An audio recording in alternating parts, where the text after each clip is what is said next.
So guys, have you heard the saying na the more you grow old, the more you mature, the more you lose your friends? For me, I don't believe it. Because sa una, akong life as a single guy is different from my life right now as a family man. Sa una, most of my time revolves around friendship, right? Barkada. Lag dito, sabot ito. But karon lahi na as a family man, di ba? Priorities, goals, and plans in life are already different compared to what we have before. So, what I'm trying to say here is, although sa akong mga friends, wala may constant communication, same as before. Although namin mga group chats, but among chatanay lahi na ba? Kaya syempre, lahi naman may og mga path sa kinabuhi, di ba?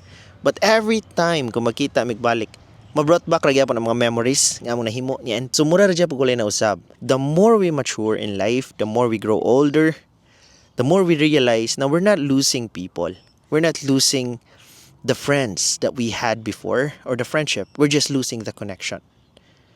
So, to those people who are currently in the same path or stage sa akong life karon, I know you guys can relate to it.